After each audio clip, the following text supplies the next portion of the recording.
అలాగే రాబోయే పుష్కరాలు మనకి నరసాపురానికి పుష్కరాలు అంటే గోదావరి నది భారతదేశంలో గంగా నది తర్వాత రెండవ పెద్దదైన నది ఏదంటే గోదావరి నది. ఎక్కువ క్యాచ్మెంట్ ఏరియా ఉన్న నది ఇది.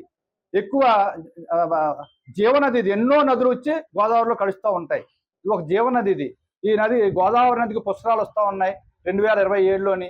ఆ పుష్కరాలకే నరసాపురంలో అన్ని రకంగానే రేవులు కానీ, అలాగే రోడ్లు కానీ, అలాగే హాస్పిటల్స్ కానీ, టెంపుల్స్ కానీ, అన్ని రకాలుగాని ఈ నరసాపురం నియోజకవర్గాన్ని అభివృద్ధి చేయడానికి ఇక్కడ మన శాసనసభ్యులు నాయకులు గారు ఉన్నారు. అలాగే కూటమి ప్రభుత్వం ఉంది. మేమందరం కూడా కలిసి ఈ నియోజకవర్గాన్ని అభివృద్ధి చేయడానికి మా వంతు కృషి చేస్తామని చెప్పని, అలాగే రాజమండ్రి తర్వాత ఇక్కడ గోదావరిలో ఉన్న పెద్ద మున్సిపాలిటీ నరసాపురం మున్సిపాలిటీ కాబట్టి మున్సిపాలిటీని అభివృద్ధి చేయడానికి అన్ని రకాలుగా కృషి చేస్తామని చెప్పని కోరుకుంటూ, దీనికి ప్రజలందరూ కూడా సహకరించాలని చెప్పని కోరుకుంటూ, అలాగే మీడియా మిత్రులు కూడా సహకరించాలని చెప్పి కోరుకుంటూ ఈ సమావేశానికి ఇచ్చేసినటువంటి గౌరవనీయులు ఏఎంసీ చైర్మన్ లెక్కం సింహనారాయణ గారికి, మౌతూరు మండల పార్టీ అధ్యక్షులు గుబ్బల నాగరాజు గారికి, మా సీనియర్ నాయకులు వైస్ చైర్మన్ పెద్దలు గౌరవనీయులు అనంతరామారావు గారికి, అలాగే మండల పార్టీ తెలియజేస్తూ ముఖ్యంగా సర్ మీద అంటే వాటర్ ఎలక్షన్ కమిషన్ వారు సర్ అనే ప్రోగ్రాం పెట్టి ప్రతి 20 సంవత్సరాలకే ఒకసారి ప్రోగ్రాం జరుగుతుంది. దాంట్లో భాగంగా ఈవేళ ఆ కార్యక్రమం ఎలక్షన్ కమిషన్ తరఫున జరుగుతూ ఉంది. ముఖ్యంగా ప్రతి ఓటరు కూడా ఇది అర్థం చేసుకోవాల్సిన విషయం. ఎందుకంటే ఇప్పుడు మనకే ప్రతి ఓటరు కూడా మళ్ళీ కొత్తగా నమోదు అవ్వాలనేటువంటిది దీని యొక్క దృక్పథం. కాబట్టి ప్రతి బూత్లోని సుమారుగా 200-300 ఓట్లు ఆథరైజేషన్ లేని ఓట్లు వాళ్ళు గుర్తించి మళ్ళీ వాటి సరైన ఆథరైజేషన్ ఇమ్మని చెప్పని ఇంటింటికి ఒక నోటీస్ ఒకటి ఇస్తూ ఉన్నారు. ఒక నోటీస్ వాళ్ళు తీసుకుని మన ఇంటికాడ ఇచ్చి ఒక నోటీస్ అక్నాలజ్మెంట్ వాళ్ళు తీసుకుంటూ ఉన్నారు. అంటే దాని అర్థం ఏంటంటే రేపొద్దున్న మీరు కనుక ఆ కాగితం తీసుకుని మీకు సరైన ఆధారాలు వాళ్ళకి ఇవ్వకపోతే కనుక రేపు మీ ఓటు తీసేసినా కానీ మనల్ని అడగడానికి కూడా ఉండదు. ఎందుకనంటే మీరు అక్నాలజ్మెంట్ మీరు సంతకం పెట్టిస్తున్నారు కాబట్టి రేపు పొద్దున మన ఆ ఓటు లేదంటే మీరు అడిగితే అదిగో మీ ఇంటికాడ మేము నోటీస్ ఇచ్చాం, నోటీస్కి మీరు అక్నాలజ్మెంట్ కూడా మా సంతకం పెట్టి ఇచ్చారు, ఇదిగో మా దగ్గర ఆధారం ఉంది, మీరు మీదే తప్పు అని చెప్పని మనల్ని అంటారు.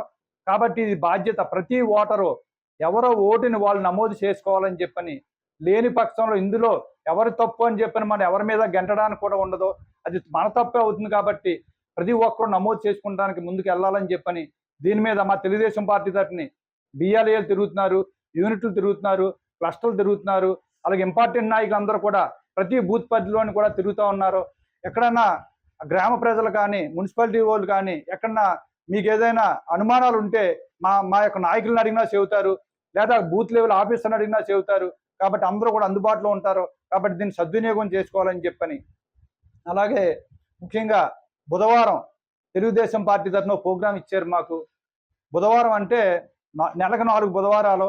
ప్రతి బుధవారం కూడా మొట్టమొదటి బుధవారం ఆ యూనిట్ స్థాయిలో 3 బూత్లు కానీ 4 బూత్లు కానీ ఉంటాయి. అలాగే చిన్న చిన్న గ్రామాలు అయితే 2 గ్రామాలు 3 గ్రామాలు కూడా ఉండొచ్చు. ఆ యూనిట్ పరిధిలో ఒక సమావేశం ఏర్పాటు చేసుకుని ఆ యూనిట్ పరిధిలో అక్కడ ఏమన్నా రోడ్లు కావాలా, లేదా అభివృద్ధి కానీ ఎక్కడన్నా ప్రజా సమస్యలు ఏమైనా ఉంటే అవి వాళ్ళు తీర్మానం చేసుకుని దాన్ని నెక్స్ట్ మండల స్థాయికి తీసుకెళ్తే మండల స్థాయి మీటింగ్ మళ్ళీ నెక్స్ట్ బుధవారం మండల స్థాయి మీటింగ్ వేసుకుని ఆ మండల స్థాయిలో ఆ తీర్మానాలు మళ్ళీ ఆమోదించుకుని మళ్ళీ నెక్స్ట్ తీర్మానంలో మా నియోజకవర్గ స్థాయికి తీసుకొస్తారు. మేము నియోజకవర్గ స్థాయిలో మేము ఆమోదించి వాటిని మళ్ళీ నెక్స్ట్ జిల్లా మీటింగ్ తీసుకెళ్తాం. జిల్లా మీటింగ్లో ఆమోదించి వాటిని మన రాష్ట్ర ప్రభుత్వం దృష్టికి అలాగే పార్టీ దృష్టికి తీసుకెళ్ళడం జరుగుతుంది. ఇది ప్రజలకి సేవ చేయడానికి మరింత వీలుగా ఉండాలని చెప్పని తెలుగుదేశం పార్టీ కార్యక్రమం ఏర్పాటు చేయడం జరిగింది. కాబట్టి పార్టీ ఆదేశాల మేరకు మేము ప్రతి బుధవారం దీన్ని కండక్ట్ చేస్తూ ఉన్నాం. అలాగే ఇప్పుడు ప్రస్తుతం వైఎస్ఆర్సీపీ నాయకులు గొడ్డల పార్టీ వాళ్ళు ఒక దుష్ప్రచారం ఒకటి చేస్తూ ఉన్నారు. ఎందుకంటే వాళ్ళకి అబద్ధం 10 సార్లు చేస్తే అబద్ధం చెప్పగా ప్రజలు నమ్ముతారని చెప్పని వాళ్ళు గతంలో వాళ్ళు 2019కి ముందు అలాగే వాళ్ళు 2014 ముందు 2024 ముందు ఇలాగ వాళ్ళు ఎప్పటికప్పుడు ప్రచారం చేస్తూ ఉన్నారు. ముఖ్యంగా మనం అర్థం చేసుకుంటే దీంట్లో ఒకటి ఉంది. వాళ్ళు మహేష్ కుమార్ గౌడ్ పాపం అతను చిన్న కుర్రోడు. ఆ చిన్న కుర్రోడు వాళ్ళ సెల్లుల మీద ఎవరో వాళ్ళ సెల్లుని ఇబ్బంది పెడుతున్నారు అని చెప్పని అడిగితే ఒక వైఎస్ఆర్సీపీ నాయకుడిని ఆ కుర్రోడిని చంపేశారు ఆ రోజుల్లో. అలాగే ఒక డాక్టర్ కరోనా టైంలో మాస్క్ లేదని చెప్పానంటే ఒక పిచ్చివాడుగా ముద్ర వేశారు. అలాగే ఒక డ్రైవరు ఒక ఎమ్మెల్సీ దగ్గర ఒక డ్రైవర్గా పనిచేస్తూ ఉంటే ఆ డ్రైవర్ని చంపేసి డోర్ డెలివరీ చేశారు.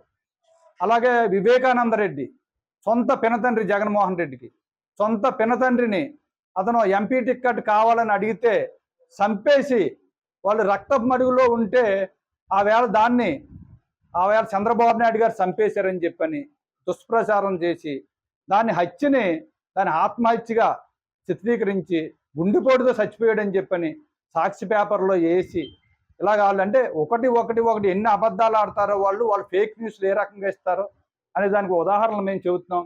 అలాగే ఇవాళ కూడా డిఎస్సిలో ఏదో జరిగిపోయిందని చెప్పని అలాగే రోజు ఏదో ఒక దుష్ప్రచారం. వాళ్ళు చేసిన అభివృద్ధిని వాళ్ళు జీర్ణించుకోలేకపోతున్నారు. వాళ్ళు చెప్పుకోవడానికి ఏమీ లేదు వేళ వాళ్ళకి ఏమీ లేక ఏదో దుష్ప్రచారం చేసి మళ్ళీ మనం బతికి బట్టగట్టాలి రాష్ట్రంలో అని చెప్పని చూస్తూ ఉన్నారు. కానీ ప్రజలు వాళ్ళ పరిపాలనలో 5 సంవత్సరాల్లోని విసిగెత్తిపోయి ఈ రాష్ట్రాన్ని సర్వనాశనం చేసేస్తే ఈ రాష్ట్రాన్ని మళ్ళీ మనం కాపాడుకోవాలని చెప్పని ప్రజలందరూ కూడా కార్యదీక్షతోటి మళ్ళీ ఓట్లేసి మళ్ళీ ప్రభుత్వాన్ని కూటమి ప్రభుత్వాన్ని తీసుకురావడం జరిగింది. ఈ ప్రభుత్వం వచ్చిన తర్వాత ఒక పక్కన రోడ్లు పోస్తూ ఉన్నారు, రోడ్లన్నీ నిర్వీర్యం అయిపోయిన రోడ్లు పోస్తూ ఉన్నారు. ఒక పక్కన పంట కాలువలో మురుకాలలో తవ్వుతూ ఉన్నారు రైతులకి. అలాగే రూపాయిన్నరకు రైతులకి ఆక్వా రైతులకి విద్యుత్ ఇస్తూ ఉన్నారు, ఫ్రీ కరెంట్ ఇస్తూ ఉన్నారు. అలాగే మహిళలకి ఫ్రీ బస్ ఇస్తూ ఉన్నారు. అలాగే 20,000 రూపాయలు మనకి మత్స్యకారులు భరోసా కింద 20,000 రూపాయలు ఇస్తూ ఉన్నారు. అలాగే పెన్షను ఆవేళ అతను 3,000 రూపాయలు పెంచడానికి 5 సంవత్సరాలు పట్టింది. వచ్చిన మొదటి సంతకంలోనే 4,000, 6,000, 10,000, 15,000 రూపాయలు చేసి కూటమి ప్రభుత్వం ఇచ్చిన మాట నిలబెట్టుకుంది. అంతేకాదు ఎంతమంది పిల్లలు అయితే ఉన్నారో అంతమంది పిల్లలకే కూడా విద్యా భరోసా కింద వాళ్ళకి 15,000 కాడికి ఎంతమంది పిల్లలు ఉంటే అంతమందికి కూడా ఇవ్వడం జరిగింది ఈ ప్రభుత్వం. అలాగే ఇచ్చిన ప్రతి వాగ్దానాన్ని కూడా ఈ ప్రభుత్వం చేస్తూ ఉంది. వీళ్ళకి మాట్లాడటానికి కూడా అర్హత లేదు వేళ. ఎందుకంటే వాళ్ళు చేసినటువంటి దుర్మార్గాలు, వాళ్ళు చేసినటువంటి పాపాలు ప్రజలు మర్చిపోయే స్థితిలో లేరు. ప్రజలందరూ కూడా మళ్ళీ జగన్మోహన్ రెడ్డి వస్తే ఈ రాష్ట్రం సర్వనాశనం అయిపోతుంది, ఇలాంటి దుర్మార్గుడు మళ్ళీ రాకూడదు. ఆనాడు బ్రిటిష్ ప్రభుత్వం కన్నా దుర్మార్గంగా పరిపాలన చేసింది జగన్మోహన్ రెడ్డి ప్రభుత్వం అనేది ప్రజల మనసులో స్థిరస్థాయిగా ఉండిపోయింది. కాబట్టి వాళ్ళు ఏదో మాయ మాటలు చెప్పి ఏదో ఫేక్ న్యూస్లు చెప్పి ఈ ప్రజలను తప్పుదో పట్టించి మళ్ళీ మోసం చేస్తూ ఉన్నారు.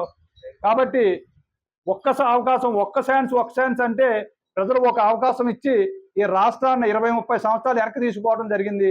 కాబట్టి అలా ఒక్క ఛాన్స్ ఇచ్చి మళ్ళీ రాష్ట్రాన్ని పాడు చేసుకుంటానికి రాష్ట్రంలో ప్రజలు కూడా సిద్ధంగా లేరని చెప్పని, కాబట్టి జగన్మోహన్ రెడ్డిని ఇంకోసారి కాదు కదా ఇంకో 4 సార్లు అయినా సరే ఈ రాష్ట్రంలో ప్రజలు ఎవరో కూడా గుర్తించరని చెప్పని, ఇలాంటి దుర్మార్గమైన పరిపాలన ఎప్పుడు కూడా మళ్ళీ ప్రజలు కోరుకోరని చెప్పని కోరుకుంటూ ఈవేళ కూటమి ప్రభుత్వంలో ఓ పక్కనే చంద్రబాబు నాయుడు గారు, ఓ పక్కన లోకేష్ బాబు గారు, ఓ పక్కన పవన్ కళ్యాణ్ గారు, ఓ పక్కన మోడీ గారు, వీళ్ళందరూ కూడా తలో పక్కనే డబుల్ ఇంజిన్ సర్కార్ కింద రాష్ట్రాన్ని ఎంతో అభివృద్ధి పదంలో తీసుకెళ్తా ఉన్నారు.